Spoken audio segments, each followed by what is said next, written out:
A história de Jonas mostra que depois que ele sai de 3 dias e 3 noites do ventre do peixe, essa salvação chega aos estrangeiros a Nínive e eles recebem a misericórdia de Deus. Assim como, depois que Jesus Cristo morre por 3 dias e ressuscita, a salvação e a graça e a misericórdia chegam a todos os povos. Esse é um sinal do profeta Jonas, esse é também um sinal do Cristo Jesus. Então há uma correlação fortíssima entre o livro de Jonas, entre Jonas ter passado 3 dias no ventre do peixe, entre a salvação ter chegado aos estrangeiros, sabe, da salvação, da graça, da misericórdia, de Deus sendo revelado como esse Deus gracioso. Agora, eu queria que você pegasse essas super lições, colocasse aqui do lado um pouquinho, né? Bote aqui do lado, põe aí do lado. Pronto. Aí nós vamos pegar o capítulo 3 e eu vou pontuar algumas lições devocionais assim que não tem muito a ver com essas grandiosas lições, certo? Vão ser lições mais para a nossa vida, tentando pegar algum pedacinho dessa lição que tem a ver com o seu momento, de repente é a reflexão que eu estou trazendo para você. Por isso, a partir de agora eu vou ler o capítulo 3, que é o momento onde ele prega efetivamente em Nínive, certo? E o povo se arrepende. E aqui eu vou trazer talvez 4 lições para nós. No nosso espírito devocional, né? A gente está aqui iluminando um pouquinho a cabeça, mas também está trazendo, veja, e isso assim na sua vida, né? Está fazendo essa aplicação para você. Veja só, eu vou ler com você o capítulo todo, não é um capítulo grande, tem apenas 10 versos. Diz assim, Jonas capítulo 3, a partir do verso 1. A palavra do Senhor veio a Jonas pela segunda vez com esta ordem: vá à grande cidade de Nínive e pregue contra ela a mensagem que eu vou dar a você.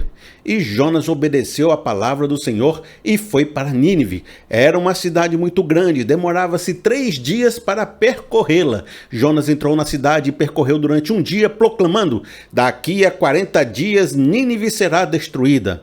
Os ninivitas creram em Deus, proclamaram jejum, e todos eles, do maior ao menor, vestiram-se de pano de saco. Quando a notícia chegaram ao rei de Nínive, ele se levantou do trono, tirou o manto real, vestiu-se de pano de saco e sentou-se sobre cinzas. Então fez uma proclamação em Nínive: por decreto do rei e de seus nobres, não é permitido a nenhum homem ou animal, bois ou ovelhas, provar coisa alguma, não comam nem bebam. Cubram-se de pano de saco, homens e animais. É cobrir os animais de pano de saco, né? E todos clamem a Deus com todas as suas forças. Deixem os maus caminhos e a violência. Talvez Deus se arrependa e abandone a sua ira e não sejamos destruídos. Deus viu o que eles fizeram e como abandonaram os seus caminhos. Então Deus se arrependeu e não destruiu como tinha ameaçado. Felipe, qual é a lição marginal que você vai trazer a partir do capítulo 3? Uma vez que você disse que as principais lições você já deu uma pincelada e não vai entrar muito nelas. O que você quer trazer para a nossa vida? Eu tenho 4 pontos. Eu estou me acostumando a fazer 4 pontos, né? 4 liçãozinhas por texto profético. Nesse texto, muita gente fala sobre o quão poderoso Jonas era na pregação. Inclusive usam muito isso para dizer assim: você quer ser um evangelista, você quer ser um pastor que prega o evangelho e as pessoas se convertem, que haja poder, seja como Jonas, pregue como Jonas. Jonas converteu uma cidade de 120 mil pessoas só na pregação. Rapaz, é só falar a pregação do juízo, a pregação da ira, a pregação da destruição. Aí tem gente que diz: eu queria ser assim, a unha do dedão do pé do Jonas, porque aí se eu pregasse eu já converti uns 3, ó. Precisa ser a cidade toda não. Se eu, cada vez que eu pregasse, convertesse 4, 5, já estava de bom tamanho, minha igreja já enchia, já ficava legal. Aí usam o pobre do Jonas como um exemplo de pregador. Eu concordo e eu discordo, como sempre, né? Você sabe que eu sou uma pessoa que eu vejo coisa boa nas coisas e vejo coisa ruim também e tento tirar um caminho de sensatez, de equilíbrio e de lições também para a nossa vida. Às vezes eu vejo que tem muita sabedoria, às vezes eu vejo que tem outras coisas que a gente podia ver, né? Então eu concordo e eu discordo. Eu vou fazer 2 lições concordando e 2 lições discordando dessa premissa. São as lições para a nossa vida. Primeira lição. Uma coisa que eu concordo do Jonas ser um pregadorzão é de que ele é um cara que é trabalhador. Por quê? Porque a cidade era grande e tinha que percorrer a cidade todinha, Tinha que pregar em todo lugar para o povo ouvir, tinha que repetir, repetir, repetir, repetir, e tinha que obedecer o que Deus disse para ele dizer. E ele saiu e pregou, e pregou, e pregou, porque se ele não tivesse saído para pregar, ninguém tinha se convertido, não é verdade? Então ele saiu, trabalhou, fez. Então a sorte aqui do Jonas, né, se chama trabalho. o excelente pregador que ele é também o fato de ele ser um excelente trabalhador. Quanto mais você trabalha, mais sorte você tem. Quanto mais você trabalha, mais poder do Espírito Santo se manifesta através do seu trabalho. Eu lembro muito de uma passagem do apóstolo Paulo, quando ele estava lá na cidade de Atenas, quando ele estava indignado com os ídolos. Mas aí tem uma partezinha do texto que eu acho maravilhosa. Diz assim: e Paulo todos os dias saía para discutir com os filósofos. Todos os dias ia lá falar com o povo sobre a idolatria. Meu irmão, todo dia fazendo a obra de Deus. Todo dia, sem se cansar, sem parar, sem vacilar, sem tremer. Lembra da música? Então, existe um todo dia na vida do crente. Todo dia. Você, no espírito da sincronicidade agora, tem feito aquilo que Deus te mandou fazer com empenho, com dedicação, todos os dias? Você tem levado a sua missão em Deus sem preguiça, com energia, com dedicação, o dia todo, porque se você não fizer, não acontece. Nínive só vai se converter se você for pregar. Eu quero saber se você está indo pregar. Todo dia. Todo dia. Ou você tem feito um certo corpo mole na vida? Mas Deus mandou fazer, mas eu não quero. Tá entendendo? Quantas vezes você já ouviu? Pense aí. Não foi só uma vez que você ouviu isso, não. Dizendo assim: o pastor da minha igreja é preguiçoso. Por isso que a igreja está sofrendo. Quantas vezes você já ouviu isso? A minha igreja seria melhor, seria mais forte. Mas o pastor não visita, o pastor não faz evento, o pastor não prega, assim, não se dedica na pregação, o pastor não reúne a liderança, o pastor preguiçoso. E pastor preguiçoso, a igreja fica destruída. A igreja não cresce, a igreja não desenvolve. De forma semelhante, na sua vida, nas suas coisas, se você for uma pessoa preguiçosa, a coisa não vai. É uma palavra simples? Mas pode ser que o seu momento atual se encaixe com essa palavra. E aí você vai ter que fazer a reflexão. Você lembra da parábola dos talentos? O cara que tinha recebido 2 e tinha recebido 5 talentos, diz a palavra de Deus que eles saíram imediatamente para multiplicar o seu talento. Mas aquele que tinha recebido 1 talento, ele escondeu, achou que não ia dar certo para fazer, achou que Deus era mau, ficou botando um bocado de condição para poder fazer as coisas e não foi para canto nenhum. Aí esse foi o severamente repreendido, enquanto os outros multiplicaram. Há um acreditar que vai dar certo, e esse acreditar move minhas mãos e eu saio para fazer a obra. Tem uma Nínive todinha para pregar. É trabalho gigante, viu?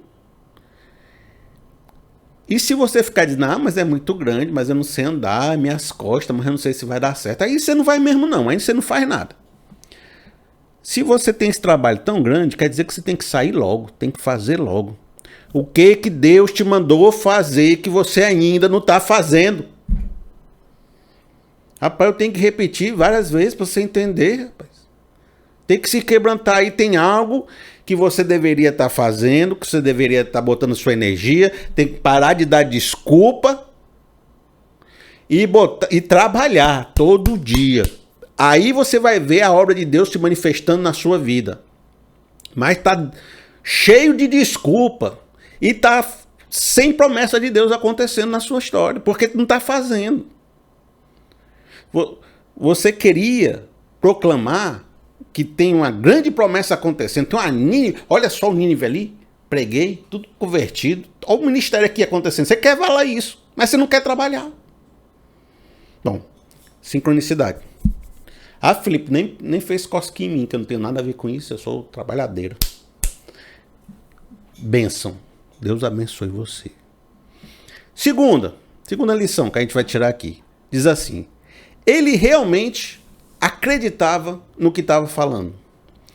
E a gente sabe disso porque no primeiro capítulo, no segundo, o Jonas não, e pelo quarto capítulo também, o Jonas não gostava de Nínive. Ele queria ver a destruição da cidade. Quando Deus disse assim: ó, Jonas, tu vai correr a cidade todinha e tu vai falar que ela vai ser destruída. Rapaz, não precisava nem ensinar para ele o que ele tinha que dizer. Saía com força a pregação. Então, nesse ponto, eu concordo também. Jonas era um excelente pregador. Por quê? Porque ele pregava a verdade de Deus e a sua própria verdade, a sua emoção estava carregada naquilo que ele dizia. A sua palavra era verdadeira, e não só verdadeira, como saía com unção, saía com verdade, saía com... Ele estava realmente expressando a sua verdade.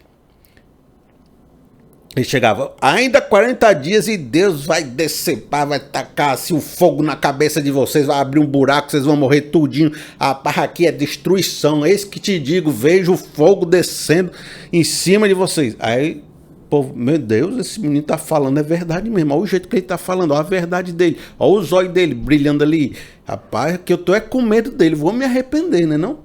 Porque a palavra ganhou a autoridade da verdade. Agora, quantas vezes você vê pastor que não acredita no que está dizendo? Rapaz, é só o que tem, né não? Você vai naquela igreja, meu irmão. Às vezes teu pastor acreditava, não é? Teu pastor não acreditava. Tem uma época que ele acreditava. No começo, tu tá nessa igreja há 20 anos, tem uns 10 anos que ele deixou de acreditar no que faz. Ele tá fazendo para ganhar o salário. Tô revelando? Não tô revelando não, é porque é muito comum. Cheio de igreja aí, que o pastor tá ali só na misericórdia. Ele não quer estar ali. Ele não tem mais o que fazer na vida. Aí fica se segurando com aquelas 3 famílias para ganhar aquele dinheirinho, para ver se vive mais uma semana. Já prega as mesmas coisas 10 vezes. Não tem nenhuma emoção, não acredita nem no que tá dizendo. Tem força nenhuma. Nunca mais nem saltou a veiazinha aqui, a veiazinha, nunca mais, ó, saiu assim. Não, é só, irmão, abre aí, livro tal, o Senhor é bom, né? O Senhor, olha aí o versículo, já tá assim. E você na cadeira, aquela senhorinha, Bíblia assim, já tá assim, ó. É, pastor, é. Aí termina o culto, é uma benção, pastor, é uma benção. A união missionária é uma benção, a união missionária.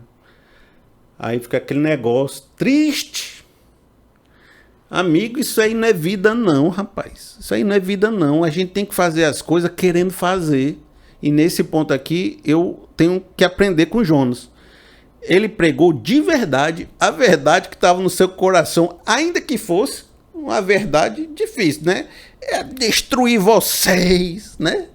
Mas estava falando a verdade que Deus deu para ele. Faça as coisas de verdade, com a verdade no seu coração. Porque se você fizer as coisas sem essa verdade, nada seu vai para frente. Eita, profetizar para você aqui, seguro. Se você fizer as coisas sem a verdade no coração, você vai ficar com a sua vida trancada. Nada seu vai mais para frente. Tudo que você fizer vai ser tropeçado no chão. Tem que te amedrontar, não tem não? Pra ver se tu acorda aí, porque tu tá sonolento. Por que você tá fazendo as coisas sem verdade? Porque tu já desistiu. Eu tô falando aqui pra te acordar, pra te exortar, pra tu se levantar, pra você ser alguém. Porque senão você vai ser um espantalho. Você tá lá na frente, mas tá morto. Não tem aquela palavra lá do Apocalipse? Tem jeito que vive, mas tá morto. E se você fizer as coisas sem a verdade de Deus, não tem unção, gente. Eu não tô falando só pregar, não. Tô falando tudo na sua vida. Um dia você vai chegar mais velha, se olhar no espelho, não vai se reconhecer. Porque você ficou vivendo uma vida que não era sua, que não era sua verdade. Aí você vai olhar no espelho e vai dizer, quem é essa mulher? Quem é esse homem aí? Conheço não. Sei quem é não. E o seu verdadeiro eu se perdeu, se destruiu porque você não deu vazão àquele eu. Se você perdeu a unção, vá atrás. Perdeu a unção no sentido dessa verdade, essa emoção. Algum lugar no passado causou um problema. Você tem que voltar nesse passado, consertar aquilo ali, ou então deixar a profissão fazer outra. Ah, mas é difícil, mas vai fazer desse jeito o resto da vida, daqui a pouco você é demitido. Isso eu já vi demais. Eu falo as coisas aqui, é o mesmo que eu tá vendo vocês. Tem gente, vou contar a história. Pessoa passou um tempão nessa de espantalho. Não queria fazer o que estava fazendo, mas fazia por causa do dinheiro. Aí, o local lá que contratava ela, ficava pagando porque tinha consideração com ela. E ela ficava trabalhando por causa do dinheiro. Ninguém queria ninguém ali. Ela não queria trabalhar lá e o local não queria ela.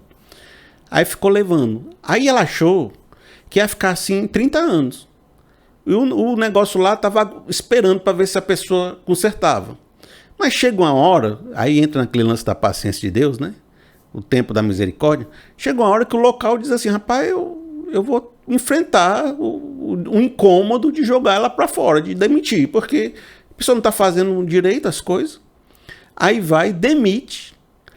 Aí a pessoa que achou que ia ficar 30 anos ganhando aquele salário é demitido, não sabe mais o que fazer na vida, fica dizendo que Deus não abençoou, fica chorando. Só que ela passou 5 anos na flauta. Em vez de tomar uma atitude por 5 anos para fazer uma transição de trabalho, ou voltar a se reapaixonar pelo que estava fazendo antes, aí depois que perde, fica achando que foi...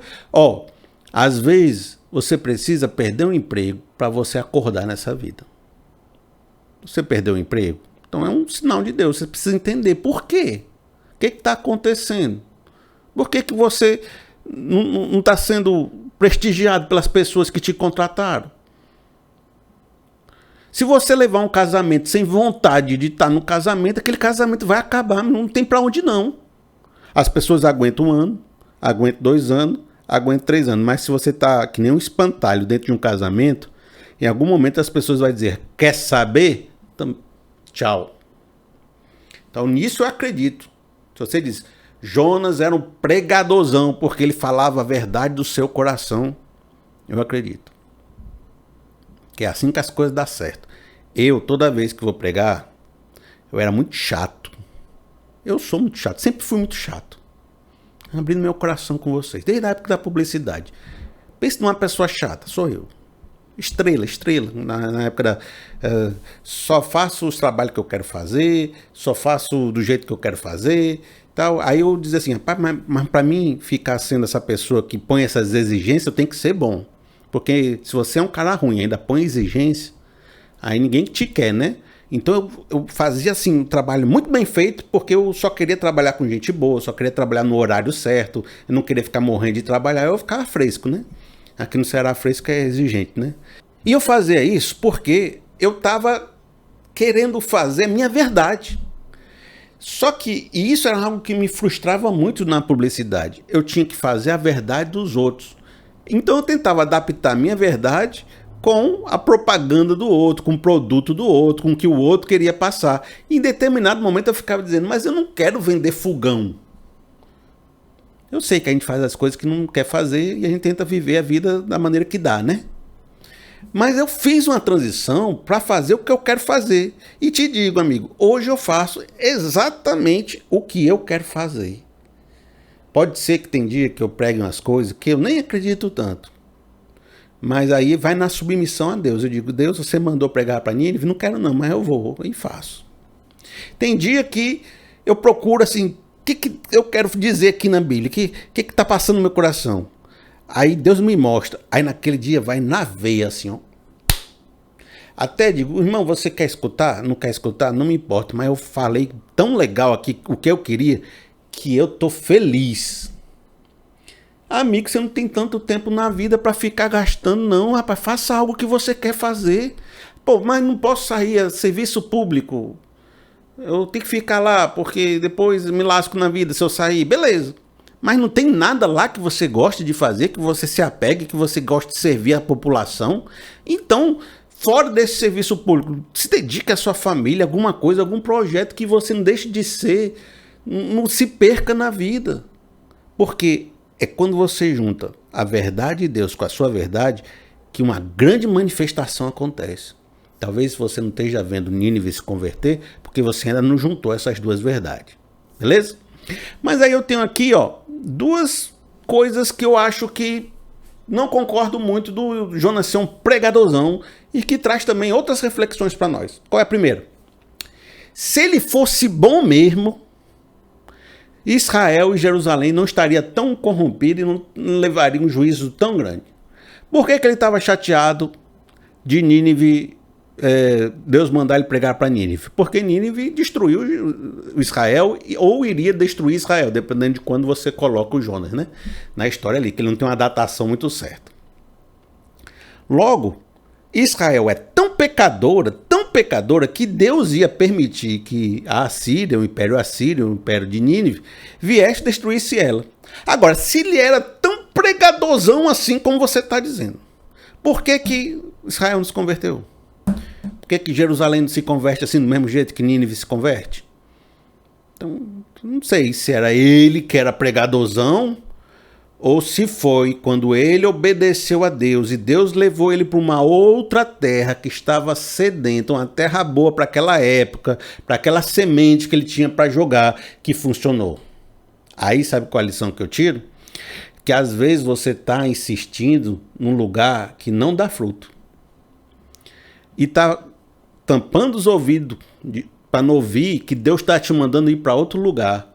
Tu tá lá em Jerusalém, Israel, ó. Israel. Diz que tem um profeta Jonas em Israel, lá na época de Jeroboão, aí tá lá. Pregando Israel, pregando.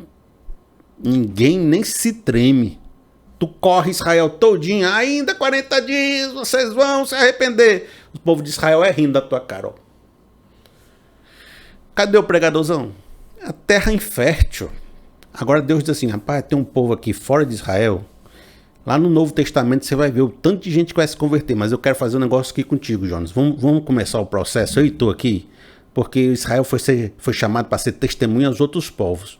E não tem ninguém pregando para os outros povos. Vamos fazer um negócio aqui, eu e tu. Eu vou te levar para um lugar que tu vai pregar, o povo vai se arrepender tudinho, para tu ver como é bom pregar para os gentios. Como é bom pregar para o povo estrangeiro. Vem cá, Jonas. Eu não quero não. Eu quero ficar aqui em Jerusalém, eu quero ficar aqui em Israel, porque aqui é meu povo, o filho mais velho, né? Aí fica lá pregando, ninguém se converte. Aí Deus dizendo, rapaz, vamos para uma terra boa ali, rapaz, o povo estrangeiro. Tu prega assim, tu abre a boca, o povo tudo se converte. Facinho, Jonas, facinho. Aí, amigo, te dizer um negócio. Às vezes tu é bom, mas a terra que tu tá é ruim. Às vezes, tu podia estar frutificando muito mais. Mas o problema é que tu tá num lugar que não era para tu tá. Aí Deus está dizendo, vamos para Nínive, rapaz, vamos comigo, e tu tá fugindo para Tarso. Vamos para Nínive, que lá tem produção, lá tem dinheiro, lá tem gente legal, lá você vai fazer um trabalho maravilhoso, e você fugindo do trabalho maravilhoso. Aonde você deveria estar, que você está fugindo? Existe um sim de Deus para... Recebe, amigo. Existe um sim de Deus para você. Tá me ouvindo? Tem que me ouvir. Tem que pegar para você. Existe um sim de Deus para você. Um lugar que quando você for, tu vai se encaixar de uma forma tal, tão grande, que os frutos vão vir de uma maneira tão enorme. Receba. Eita. Tu vai dizer, meu Deus, sou eu que estou pregando? Ou é um mistério de Deus que está acontecendo? Porque uma cidade toda se converter, isso é mistério, tá? Certo? Não é pregadorzão, não. É mistério de Deus. Quando tu fizer o que Deus quer que tu faça, tu for pro lugar que Ele está mandando tu ir, tu parar de ser rebelde, parar de ficar botando banca. Ai, não quero não. Ai, eu gosto de fazer isso. Obedecer a Deus. Tu vai ver como Deus vai abrir as portas do céu. Eita, eu tô pentecostal hoje. Mas é verdade. Não tem algo na sua vida que você fica dizendo que não quer fazer, mas que você sabe que se fizesse dava certo? Tô falando com alguém, né? Faça, cara. Palavra de Deus para você. A terra que tu tá hoje é infértil. Vai procurar a terra boa. A terra que você lança uma semente dá 30, 60 e a 100 por um. Não, fica mais essa palavra para você. Por qual é o quarto ponto que você não concorda muito do Jonas ser um pregadorzão? Seguinte. Ele pregou a condenação de Deus. Mas eu acho que a condenação de Deus não era toda a palavra de Deus que ele deveria ter dado. Ele deveria ter pregado o arrependimento, o perdão e a transformação. E eu sei que ele não pregou isso porque o rei de Nínive estava dizendo, vamos fazer aqui um jejum, vamos fazer um arrependimento aqui, vamos clamar a Deus, que pode ser que Deus nos escute. Ele não estava nem contando que Deus fosse aceitar o arrependimento, não. Ele estava tentando fazer alguma coisa para se salvar. O Jonas só disse, tu vai se lascar tudinho, vocês estão debaixo da condenação de Deus, mas não ofereceu um caminho de arrependimento, não. O povo entendeu porque o povo não era tão burro, porque Deus, através do Espírito Santo, ensinou eles lá na hora. Às vezes não tem isso, o pregador fala um negócio aqui, a pessoa ali entendeu, foi outro, mas aí Deus fez a obra nos dois lugares, porque o Espírito Santo vai traduzindo a palavra, ó, igual lá em Pentecoste, o cara falou no idioma, o cara aqui entendeu traduzido no seu idioma. Às vezes o Espírito Santo fala aqui no pregador, não foi nem o que ele disse que tu entendeu outra coisa, mas Deus fez uma obra que ele foi traduzindo quando foi chegando nos teus ouvidos. Ó, e o povo entendeu do arrependimento, se arrependeu. Agora eu te pergunto, entenda. Se arrependeu, Jesus falou que esse povo vai se levantar no meio lá do juízo, vai condenar essa geração incrédula, então teve uma galera que se arrependeu mesmo, certo? Mas vocês sabem que angu de um dia não engorda cachorro. Um sucesso de uma batalha não ganha uma guerra. E todo mundo sabe que essa nação de Nínive depois foi destruída. E muitos outros profetas, por exemplo, o profeta Naum, falaram que ela ia ser destruída por causa dos pecados dela. Então, ainda que ela tivesse arrependido nesse momento específico da sua época, e muitas pessoas realmente se converteram, não durou muito tempo, o negócio desandou e a cidade foi condenada novamente e ela foi totalmente destruída. Significa o quê? Eu vou dizer isso de uma maneira bem tranquila para vocês. Às vezes, trabalho mal feito, trabalho tem que ser bem feito. Não adianta você... Sabe aquele pessoal do evangelismo que chega numa cidade, cruzada, chegou na cidade, aí vai, faz teatro, faz pregação, aí vai de casa em casa com os folhetos, faz um movimento na praça, aí tem uma igrejinha que tá dando suporte a todo mundo, o pessoal dormindo nas salas lá no interior e fazendo e acontecendo, aí enche a praça no sábado, aí vai um pregador convidado, a bandinha lá dos irmãos com baixinho, que então vai lá, faz tudo, aí você diz assim, para amanhã no culto, vamos botar cadeira aqui, ó, que depois desse processo evangelístico que lá na praça 300 pessoas levantaram a mão, vai estar cheio a nossa igreja. Próximo domingo, 2 visitantes. Eu conheço as histórias de crente tudinho, cara. 2 visitantes, você diz, rapaz, foi a praça todinha levantando a mão, cadê esse povo? É aqui, rapaz, você vai pregar a cidade todinha se arrepende, mas cadê as igrejas formadas? Cadê os presbíteros? Cadê as sinagogas? Cadê o povo aprendendo a lei todo dia? Cadê os filhos andando no caminho do Senhor? Tem nada, por quê? Porque Jonas pregou sem querer muito que o povo se arrependesse. Depois que o povo se arrependeu, ele foi-se embora ficar em cima da montanha com raiva do povo. Não ficou ensinando o povo, não ficou criando, comunidade, não ficou, ensinando o povo nos caminhos do Senhor, pregando todo domingo, fazendo sacrifício, fazendo as coisas. Não ficou, rapaz. Igreja para funcionar tem que ser todo dia, tem que ser toda hora, tem que ser... Então, não adianta. Angu de um dia não engorda cachorro. Minha avó dizia. O que é isso? Você tá um cachorro magro, você dá uma comida assim, ó, num dia bem grandona pro cachorro, ele come, aí você vai ver no dia seguinte, tá magro ainda, porque uma comida só não engorda cachorro, tem que ser comida, ó, todo dia, tinha que Jonas tá todo dia, morrer lá, 40 anos pregando, aí ia formar uma comunidade, de repente tava aí até hoje Nínive em pé. Às vezes, bem cearense, né, às vezes, você tem que entender que o que você está fazendo na vida é um trabalho. E trabalho dá trabalho. Eu já tive várias vezes aqui, eu e a Cíntia, a gente pensando assim, rapaz, se a gente fizesse um hotel para cachorro. Aí a gente pega os cachorros, põe aqui, aí vai e coloca um anúncio no Instagram, aí as pessoas vão viajar, coloca o cachorro aqui com a gente tem uma casa grande, a gente fica cuidando. Bem facinho a gente ganha dinheiro.